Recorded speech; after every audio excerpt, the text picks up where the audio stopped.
The radio booth smelled like burnt coffee and old carpet, but Sera Johnson had learned to love the quiet hum of the 2 a.m. to 6 a.m. shift when the world felt like it belonged only to insomniacs and dreamers. She adjusted her headphones and leaned into the microphone, shuffling through the stack of handwritten letters listeners had dropped off or mailed to the station. "This next one comes from someone who signs only as Sleepless in District 4, she said, her voice warm and low, the kind that made people feel less alone. They write, "I saw my ex at the grocery store today. She was buying the cereal I hate. I realized I'm finally free. Short and sweet. I hope you're sleeping better now, friend." She queued up the next song, a slow instrumental piece that filled the silence. The phone lines blinked, 3 calls waiting. She took the first 2, let them share their stories, then hesitated over the third. It was exactly 3 in the morning. "Hello, you're on Night Letters with Sera. Good evening." The voice was rich, accented in a way she couldn't place, old world and careful. "I have been listening." "First-time caller?" She smiled even though he couldn't see it. Somehow she knew he'd hear it in her voice. "No, I call often. I do not speak often." "Well, I'm glad you did tonight. Do you have a letter you'd like me to read? A story to share?" There was a pause, long enough that she thought he might have hung up. Then, "Only that your voice makes the darkness less heavy. Good night, Sera." The line went dead. She sat there, finger hovering over the call button, but he was already gone. She shook her head and laughed softly. "Mysterious. I like it. All right, night owls, let's get into the next letter." But her thoughts kept returning to that voice, the way he said her name, like it meant something. The calls continued. Every night at 3 in the morning, he would phone in. Sometimes he would only listen, breathing quietly on the other end while she read letters about heartbreak and hope and the small victories of surviving another day. Sometimes he would speak a single sentence, observations mostly, gentle things. "The moon is full tonight. I thought you should know. That last letter you read, about the woman who plants flowers for strangers, it reminded me of kindness I had forgotten existed. You laugh when you think no one is listening, between songs. I hear it." Sera started anticipating his calls, started glancing at the clock as it crept toward 3. She never asked his name, though she wanted to. Something about the way he always said goodnight and disappeared made her think he needed the anonymity. That maybe he was lonely in a way that names made worse. 6 months into his calls, she decided to test the waters. "You know, mysterious 3 a.m. caller, you've been phoning in for half a year and I still don't know what to call you." "Does it matter?" His voice was softer than usual, almost sad. "I suppose not, but I'd like to thank you properly for keeping me company. It is I who should thank you." Another pause. "Good night, Sera." He always hung up first. She started to wonder if he was afraid of what might happen if he stayed on the line too long. Across the city, in a mansion buried beneath old stone and new glamour, Castellan Zeraphim, who had not used that name in 400 years, set down the phone with trembling fingers. The other vampires in his court called him Oral, a title, not a name, king of the Northern Territories, ancient and untouchable.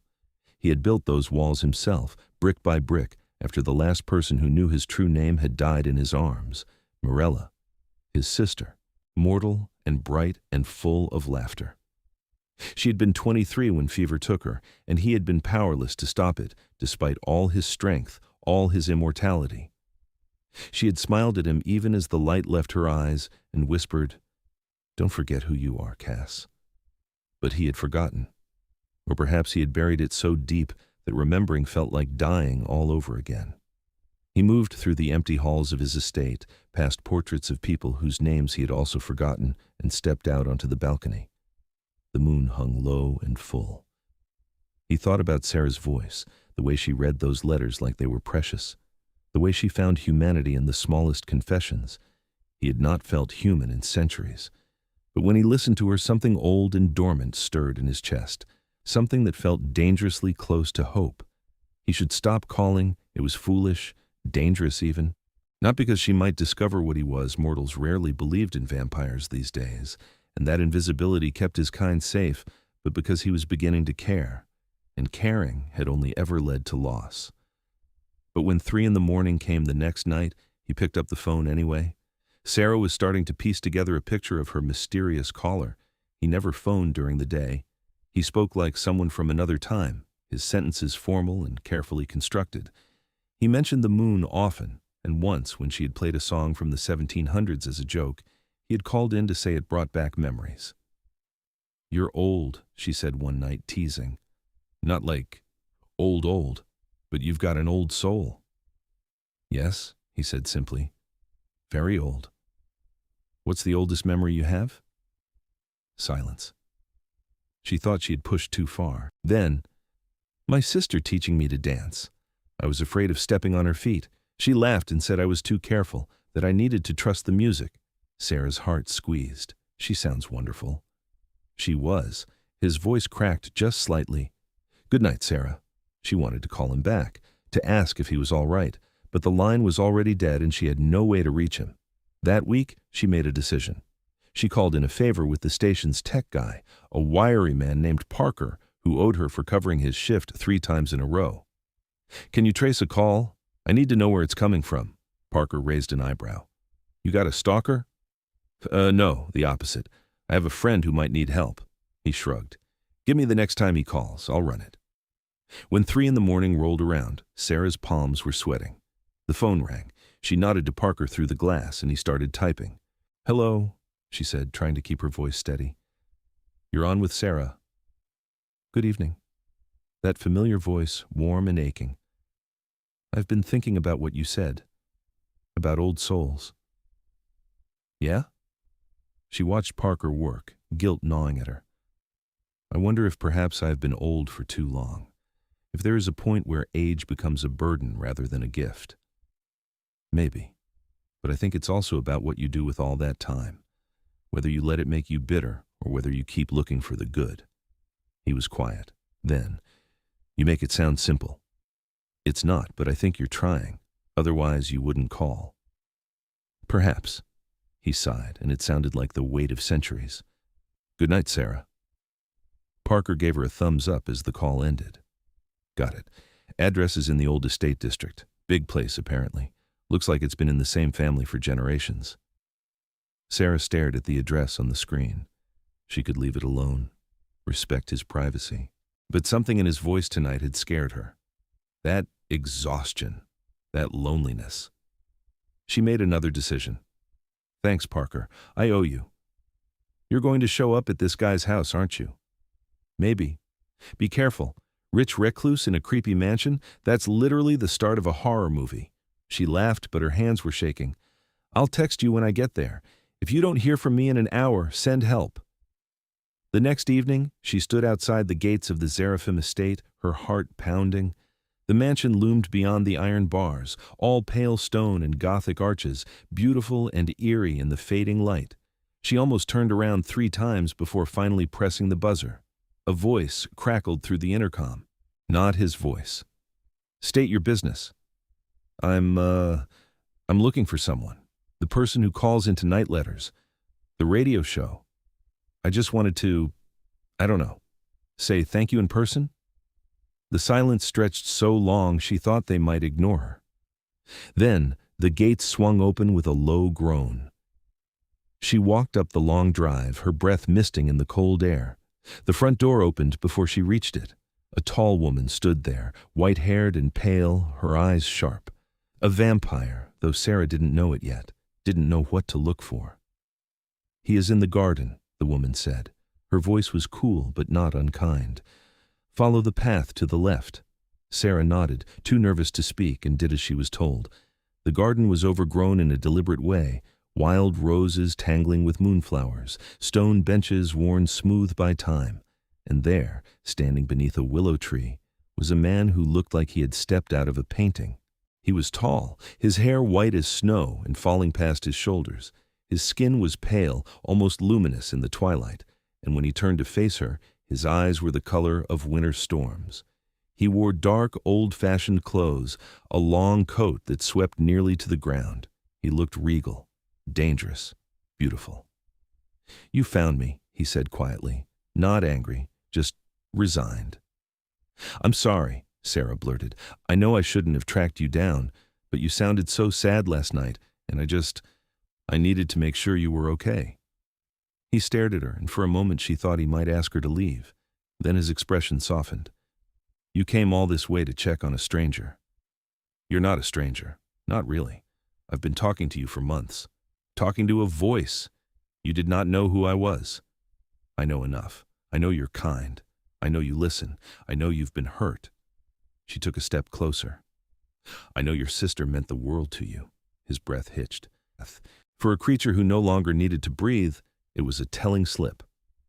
What is your name? He asked, though he already knew. Sera Johnson. I am Oral. The lie tasted bitter, but it was the only name he had left. Oral, she tested it, smiling. It suits you. They stood there as the sun finished setting and the moon rose to take its place. He should have sent her away, should have compelled her to forget she had ever come here, but he didn't. Instead, he gestured to the bench. Would you like to sit? I can make tea if you would like. Tea sounds perfect. He disappeared into the house and returned minutes later with a tray. The tea was perfect, fragrant, and warm. She didn't notice that he didn't drink his own cup, didn't notice the way he angled himself to stay in the shadows. They talked until the moon was high overhead. She told him about growing up in the city, about her love of radio, about the letters that broke her heart and stitched it back together every night. He told her carefully edited stories, things that could belong to any long life, books he had read, places he had seen. He did not tell her about the blood, the courts, the centuries stacked like stones. Or, when she finally stood to leave, yawning and reluctant, he walked her to the gate. Thank you, she said, for letting me visit, for not thinking I'm a total creep. You are the opposite of a creep. He hesitated, then leaned down and pressed a soft kiss to her cheek. His lips were cool. Good night, Sera. She touched her cheek, her eyes wide. Good night, Oral. He watched her walk away, and when she was out of sight, he turned and walked back toward the mansion. But he didn't walk. He floated, his feet inches off the ground, arms spread slightly as if to catch the wind. Pure joy carried him, light and unfamiliar and terrifying. He had not felt this way since Morella was alive, since he had allowed himself to believe that happiness was something he deserved. The white-haired woman was waiting inside. Lydia, his second in command, his oldest friend. She raised an eyebrow. You are smiling. I am not. You are. It is disturbing. He laughed, and the sound startled them both. She came here, Lydia. She was worried about me. She is mortal. I know. You cannot, Oral. You know what happens when we care too much. His smile faded. I know. But he called her the next night anyway, and the night after that, and slowly, carefully, he started to let her in. Sera returned to the mansion 3 days later. This time, she didn't need to buzz. The gates were open, as if he had been expecting her. Oral was waiting in the garden again, a book in his hands. He looked up when she approached and set it aside. I was hoping you would come back, he said. Yeah? She sat beside him without asking, close enough that their shoulders almost touched.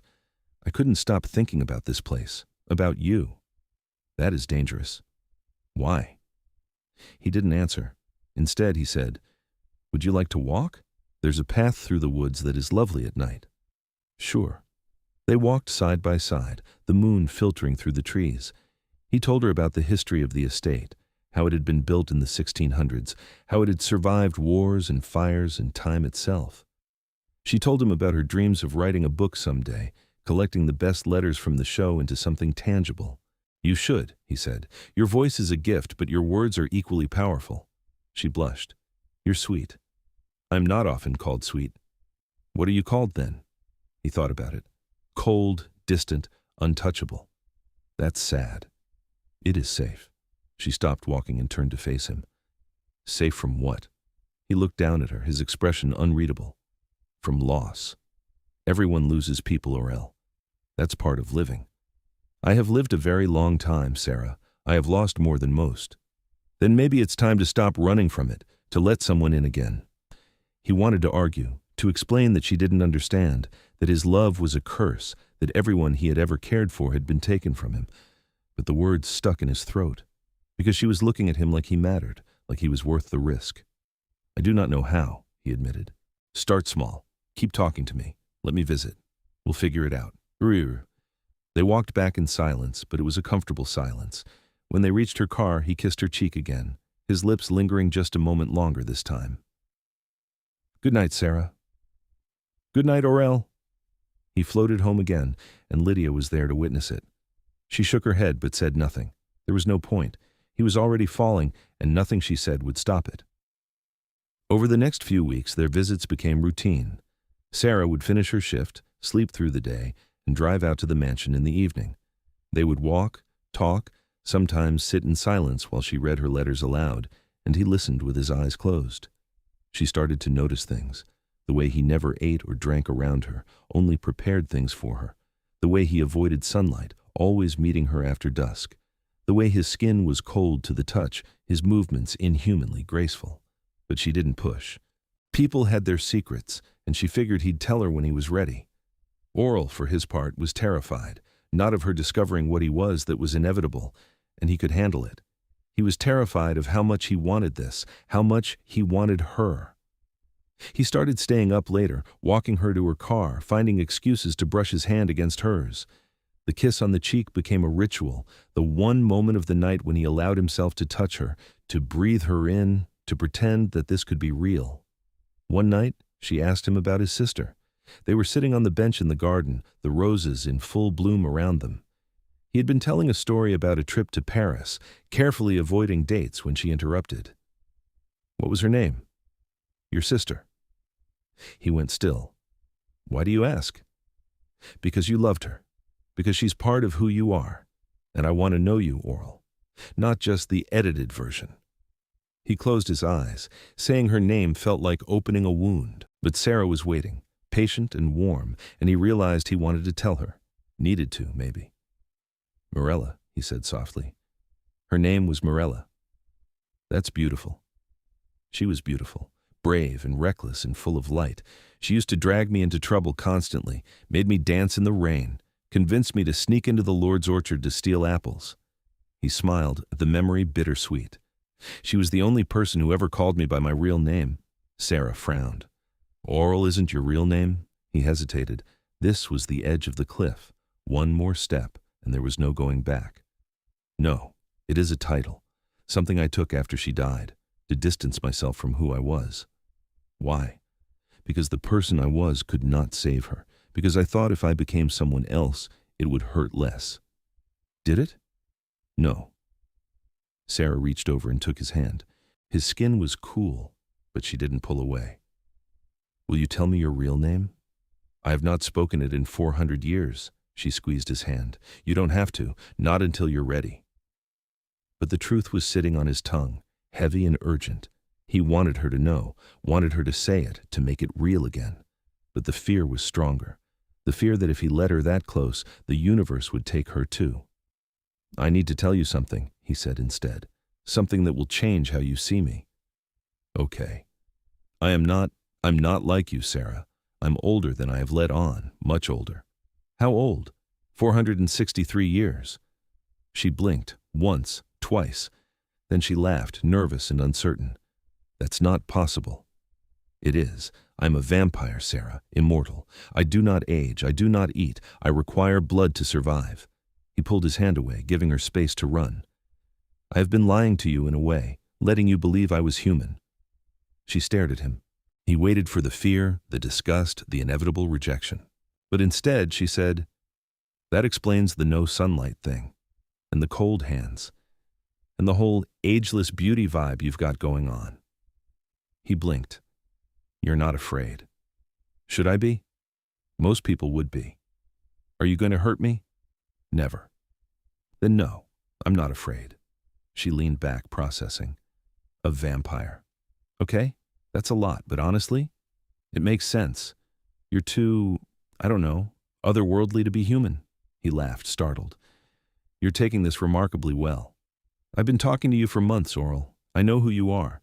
The vampire thing is just, I don't know, details." "Details." He shook his head, amazed. "You are extraordinary."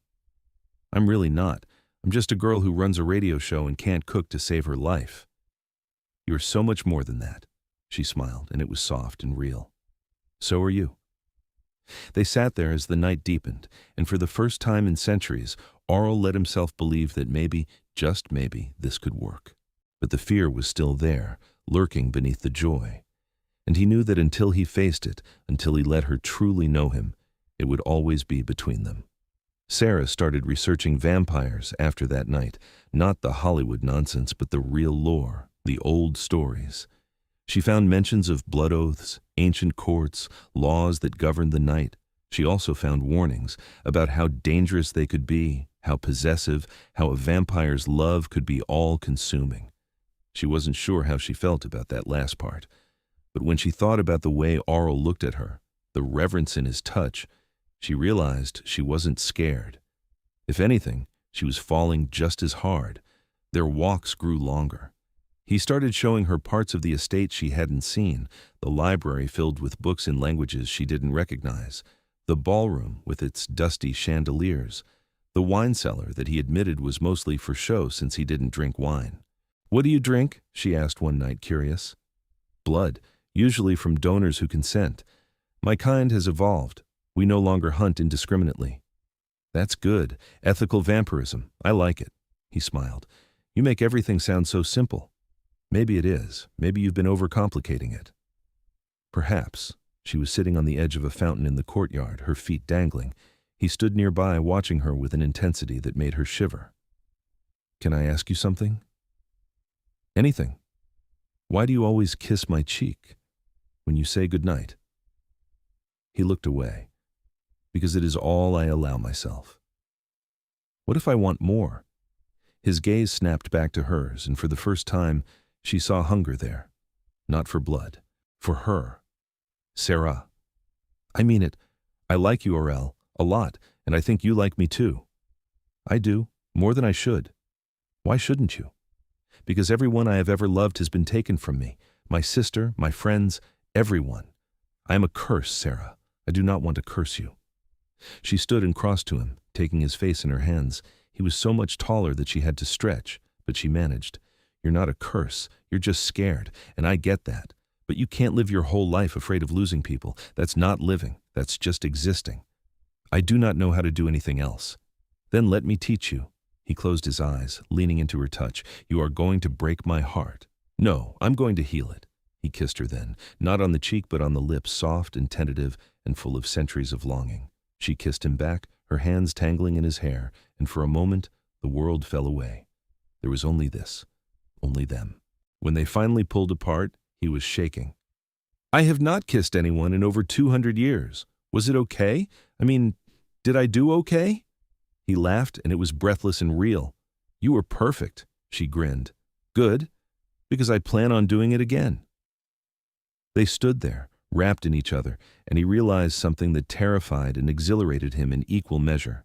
He was falling in love, truly, deeply, irrevocably in love, and for the first time since Morella died, he thought maybe it would be okay. But that night, when he floated home, the joy was edged with panic. Because loving her meant risking her, and he didn't know if he was strong enough to survive losing her too. Lydia cornered him the next evening. "You need to be careful, Aurel." "I'm always careful." "No, you're reckless. You're letting her in, and you know what that means." "It means I'm living again." "It means you're setting yourself up for another loss. She is mortal. Even if nothing happens, even if fate is kind, she will age and die, and you will be left behind. Again. I know. And you are willing to accept that?" He looked at her, and his expression was raw. "I do not know, but I know that I cannot walk away from her. Not now." Lydia sighed. "Then I will protect her, both of you, because you are my king and my friend, and I cannot watch you destroy yourself again." "Thank you." She left him alone, and he stood in the empty hall, staring at the portrait of Morella. She was smiling in the painting, her eyes bright, her hair wild. He had commissioned it years after her death, working from memory, and it was the only thing he had left of her. "I'm sorry, Mira," he whispered. "I know I promised to remember, but it hurt too much. I hope wherever you are, you understand." The portrait didn't answer, but he thought he felt her approval anyway. She had always wanted him to be happy, to live fully, not just survive. Maybe this was his chance. Sera decided to take a risk. She had been thinking about it for days, crafting the letter in her head, and finally she sat down and wrote it out by hand. Then She read it on air. "This next letter is from me," she said, her voice steady despite her nerves. "I don't usually do this, but tonight feels like the right time. So here goes." She unfolded the paper and began. "To the person who calls at 3 in the morning. I don't know your real name. I don't know all your secrets, but I know that you've been carrying a weight for a long time. I know you blame yourself for things that weren't your fault. I know you think love is a curse, that caring about people only leads to loss. But I need you to hear this. You are not a curse. You are kind and thoughtful, and you make the world better just by being in it. And if you'll let me, I'd like to help you see that. I'd like to be the person who reminds you that you deserve happiness, that you deserve to be loved, not in spite of who you are, but because of it. So if you're listening, if you're out there, I need you to know that I'm not going anywhere. Not unless you ask me to. And even then I'd probably argue, because you're worth fighting for, even if you don't believe it yet. Good night wherever you are." She set the letter down, her hands trembling, and cued the next song. She didn't know if he was listening, didn't know if he'd understand that it was for him. But she hoped. Aurel was listening. He was standing in the library, the phone in his hand, frozen. She had just laid herself bare. For him, to him, in front of thousands of listeners. He should have been angry, should have felt exposed, but all he felt was overwhelming, crushing gratitude, because she saw him, truly saw him, and she wasn't running. He picked up the phone and dialed the station. When she answered, he didn't wait for her to speak. "Castellan," he said, his voice breaking. "My name is Castellan Seraphim. That is who I was, who I am when I'm not hiding." There was a pause. Then, "Castellan, that's a beautiful name. It has been so long since anyone said it, since I let anyone say it. Can I use it? When we talk?" "Yes, please." She was crying, he realized. He could hear it in her voice. "Thank you for trusting me. Thank you for seeing me." They stayed on the line until her shift ended, talking about nothing and everything, and when the sun began to rise, he whispered, "Good night, Sera. I will see you tonight." "Good night, Castellan." He floated through the mansion, and Lydia stepped aside without a word. There was no point in warning him now. He was already lost, already hers, and maybe, just maybe, that was okay. The next few weeks were a blur of stolen moments and quiet revelations. Sera learned the rules of his world, the politics of the vampire courts, the way they governed themselves in the shadows. Castellan told her about the wars he had fought, the treaties he had brokered, the reasons he was called king. "It is not as grand as it sounds," he said one night. They were lying on a blanket in the garden, staring up at the stars. "Mostly it is paperwork and mediation, keeping the younger vampires from doing anything stupid. Sounds exhausting. It is, but it keeps me occupied, keeps me from thinking too much." "About Morella?" "Yes, and others. I've lost many people over the centuries, friends, lovers, each one left a scar." Sera rolled onto her side, propping herself up on one elbow. "Do you regret it? Caring about them?" He thought about it. "No. The pain was worth it. But the fear of more pain made me stop trying, stop living, until you." "What changed?" "Your voice. The way you read those letters. You reminded me that life is built on small moments, that joy exists even in the dark. I had forgotten that." She leaned down and kissed him, slow and sweet. "I'm glad you remembered." They stayed there until the moon was high, wrapped in each other, and for the first time in centuries, Castellan felt whole. But the universe, as always, had other plans. The attack came on a Tuesday. Sera was driving to the mansion when a car sideswiped her, forcing her off the road. She hit the guardrail hard, her head slamming into the steering wheel. Blood dripped down her face as she fumbled for her phone. She managed to dial Castellan before she passed out. He heard the crash through the line, the screech of metal, her gasp of pain. Then silence. "Sera? Sera!" His voice was a roar, and Lydia appeared instantly. "What happened?" "She's been hurt. I need to find her now." He was out the door before Lydia could respond, moving faster than any mortal eye could track. He followed the bond between them, the invisible thread that had formed the moment she said his name, and found her car crumpled on the side of the road. She was unconscious, bleeding, her heartbeat faint. He pulled her from the wreckage with trembling hands and cradled her against his chest. "Stay with me," he whispered. "Please, Sera, stay with me." Her eyes fluttered open, unfocused. "Cass?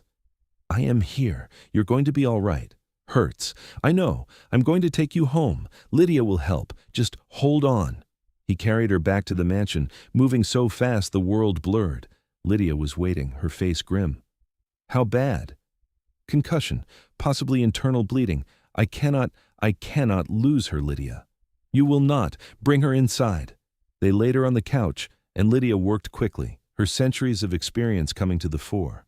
She'd been a healer once before she was turned, and her hands were steady as she checked Sera's injuries. "She will live," Lydia said finally, "but she needs rest and monitoring. I will stay with her." Castellan collapsed into a chair, his head in his hands. "This is what I feared. This is why I should not have let her in. This was an accident, Aurel." "Was it? Or is it the universe reminding me that I am not allowed to be happy?" "Stop. You are catastrophizing. She's alive. She will recover. And she will need you when she wakes. So pull yourself together." He looked up and his eyes were haunted. "What if next time I'm not fast enough? Then you deal with it. But you cannot live in fear of what might happen. She told you that herself." He nodded, but the fear was a living thing, coiling around his ribs, squeezing. Sera woke hours later, her head pounding. Castellan was sitting beside her, his hand wrapped around hers. "Hey," she croaked. "Hey," his voice was soft, broken. "How do you feel?" "Like I got hit by a car. Oh wait, I did." He laughed, but it was shaky. "You scared me." "Sorry. Wasn't exactly on my to-do list." "Sera, I thought I had lost you." She squeezed his hand. "You didn't. I'm right here. This time. But what about next time? What if I am not there? What if I cannot save you?" "Then you can't. Cass, you can't protect me from everything. Life is risky, but that doesn't mean it's not worth living." "I cannot do this? I cannot watch you die? Then don't. Live with me instead. Stop waiting for the worst to happen and just be here, with me. Now." He stared at her, and she saw the moment he made the choice, saw him let go of the fear, just a little, and reach for her instead. "Okay," he whispered. "Okay." She smiled. "Good. Now kiss me. I almost died. I deserve a kiss." He leaned down and kissed her, gentle and reverent, and she kissed him back with everything she had. When they pulled apart, Lydia was standing in the doorway, her arms crossed. "If you two are done being dramatic, she needs to eat and rest, preferably in that order." Sera laughed, wincing. "I like her." "She grows on you," Castellan said, and Lydia rolled her eyes. Over the next few weeks, Sera recovered and their relationship deepened. She moved through his world with ease, charming the other vampires in his court, asking questions, learning their stories.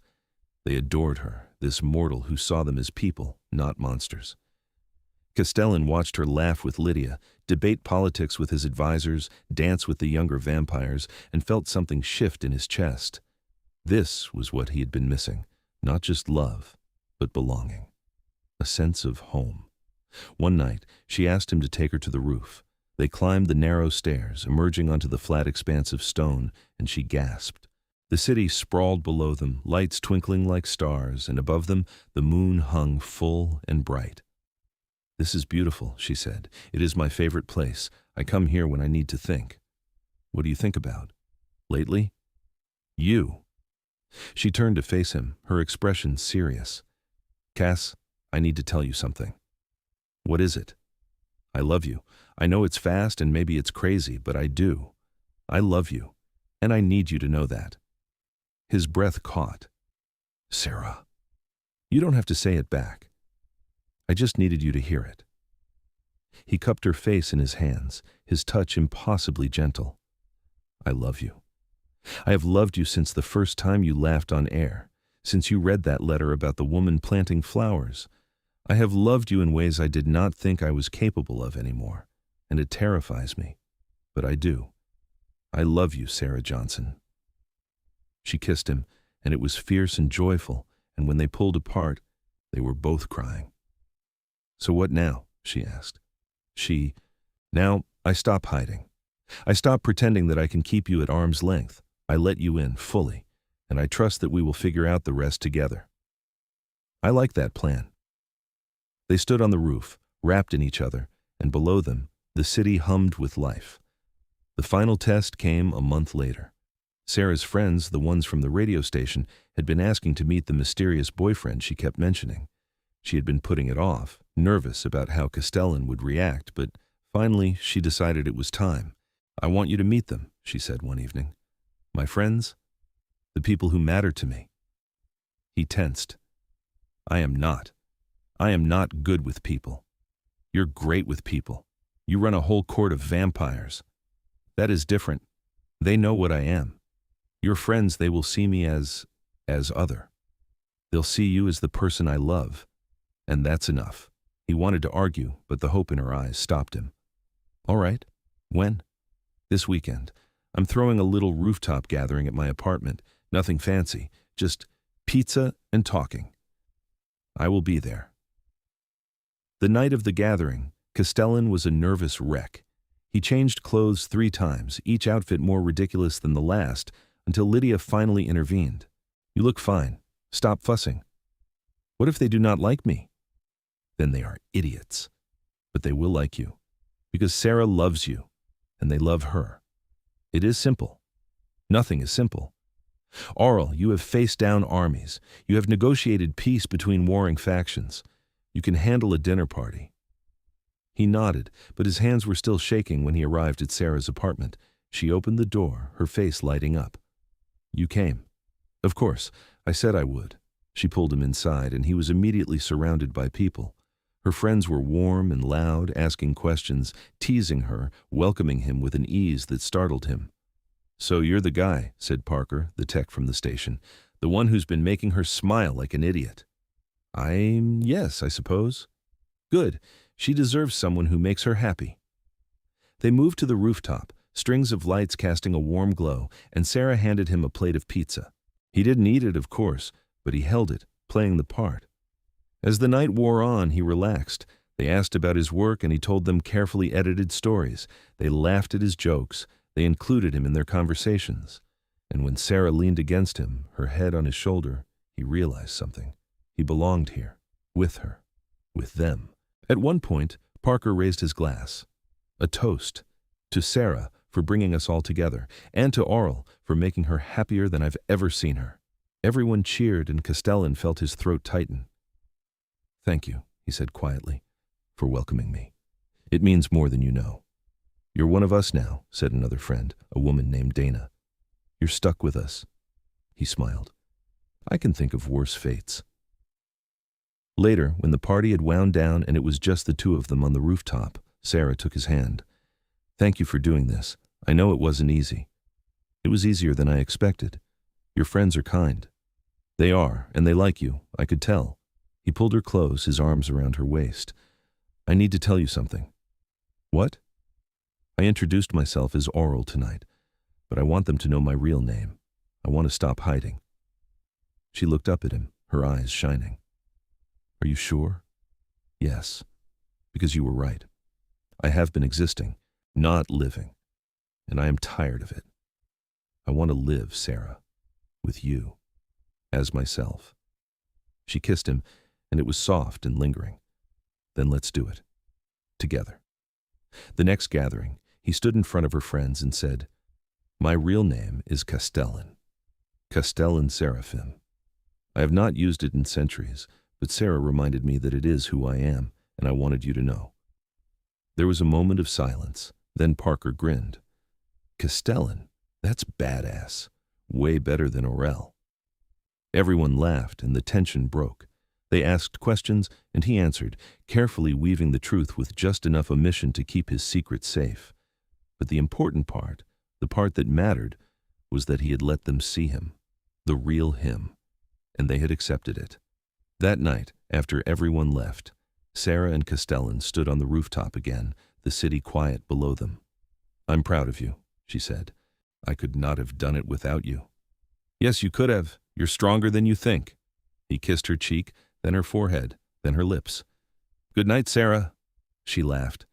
"You're not going anywhere. You're staying here tonight." "I am?" "Yes, I'm not letting you float home on joy. I want to wake up next to you." He smiled, and it was unguarded and real. "Then I will stay." They went inside, and for the first time in 400 years, Castellan fell asleep next to someone he loved, and when he woke, she was still there, her hand in his, her heartbeat steady and strong. He realized then that he was no longer afraid, because whatever came next, they would face it together. The months that followed were the happiest of Castellan's long life.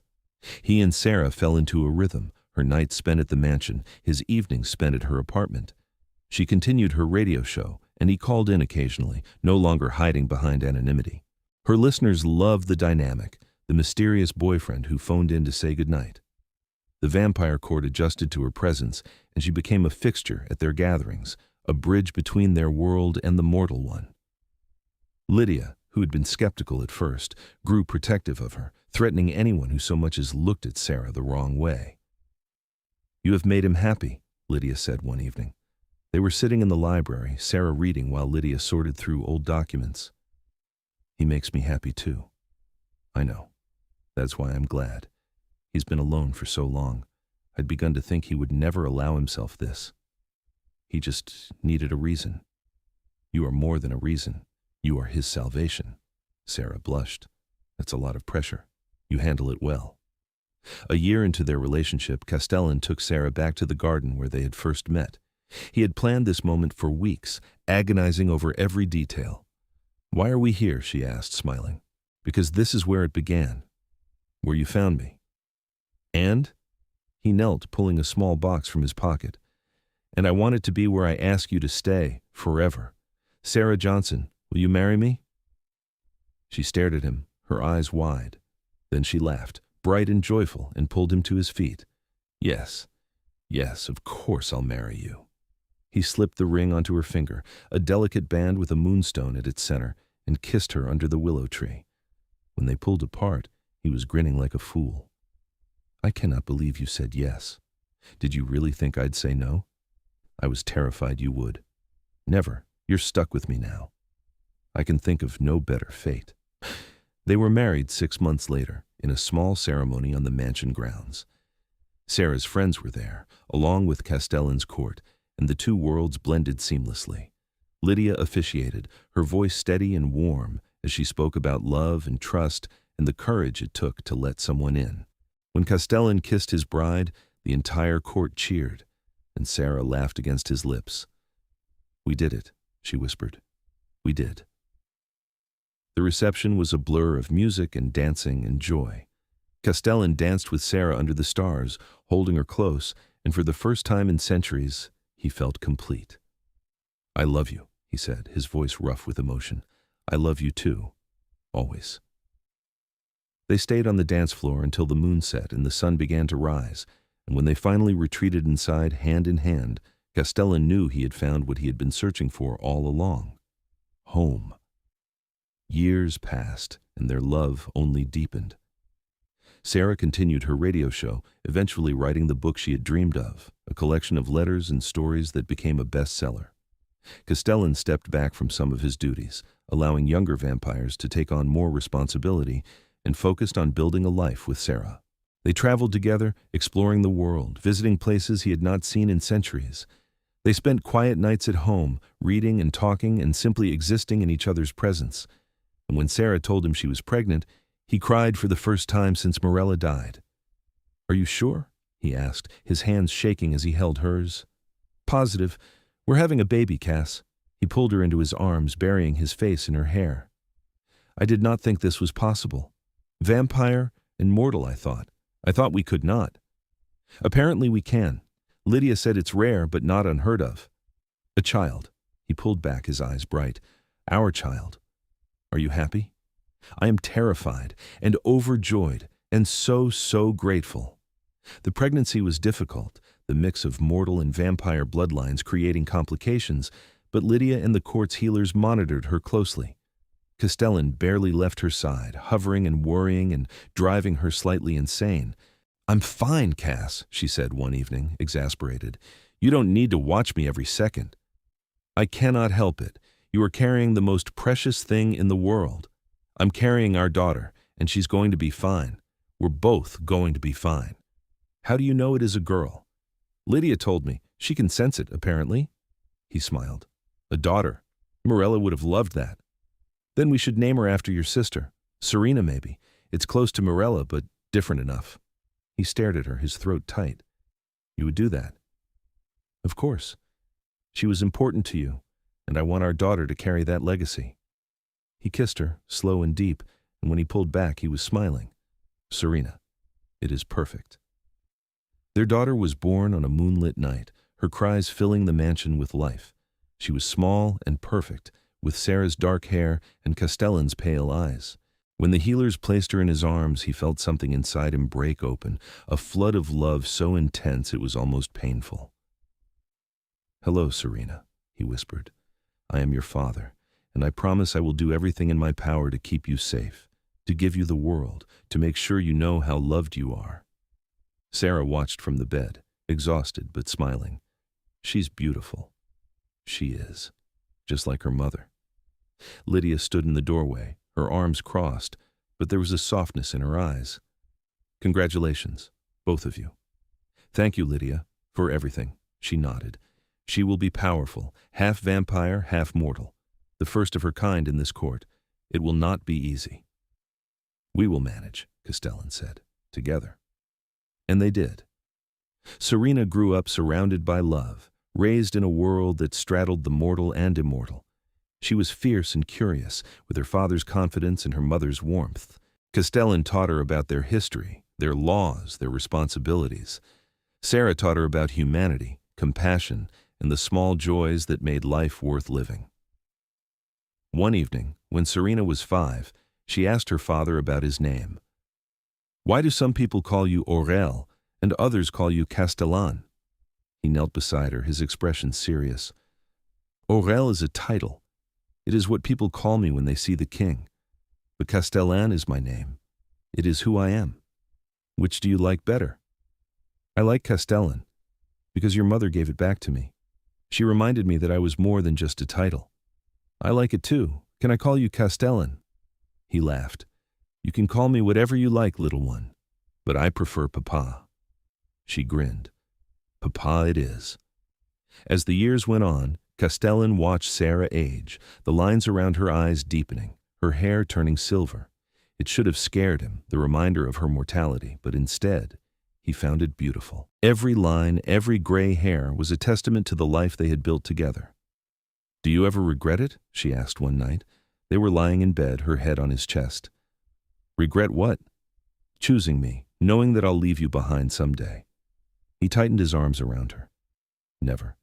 Every moment with you has been worth it, and when the time comes, I will grieve. But I will not regret. Good. Because I don't regret it either. They lay there in silence, and he kissed the top of her head. Good night, Sera. Good night, Castellan. He held her until she fell asleep, and then he stayed awake, memorizing the sound of her breathing, the weight of her in his arms. He knew their time was finite, but he also knew that love was not measured in years, it was measured in moments, and he had a lifetime of moments with her. When Sera eventually passed, decades later, surrounded by their daughter and the family they had built, Castellan held her hand and whispered, Thank you for finding me, for loving me, for giving me a reason to live again. She smiled, her eyes tired but bright. You gave me the same. I love you, Cass. I love you too, always. She closed her eyes, and he felt the moment she left, the stillness that settled over her. He sat there, holding her, and let himself grieve, not just for her, but for Morella, for all the people he had lost, for the centuries of loneliness. But this time, the grief was different, because he was not alone. Serena was there, her hand on his shoulder, and Lydia was in the doorway, steady and silent. And he realized that Sera had given him more than love. She had given him a family, a home, a reason to keep going. He stood, kissed Sera's forehead one last time, and turned to his daughter. We will be all right, he said. I know, because that's what she taught us. He nodded, and together they walked out into the night.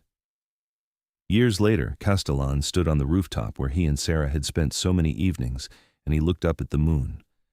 It was full and bright, just like the night he had kissed her cheek for the first time when he had floated home on pure joy. He smiled, and it was bittersweet, but real. "Good night, Sera," he whispered, "wherever you are. Thank you for everything." And somewhere, in the space between stars, he thought he heard her whisper back, "Good night, Castellan. I love you. Always." He closed his eyes, and for the first time in a long time, he felt at peace. Because she had been right. Love was not a curse, it was a gift, and he had been lucky enough to receive it twice. He turned and walked back inside, where Serena was waiting, and he knew that Sera's legacy would live on, in their daughter, in the life they had built, in the love that had transformed him from a king hiding in the shadows into a man who had learned to live again. And as he looked at Serena, who had her mother's smile in his eyes, he realized that this was what Morella had wanted for him all along, to trust the music, to stop being so careful, to let himself be happy. He had finally learned, and it had been worth every moment. The end.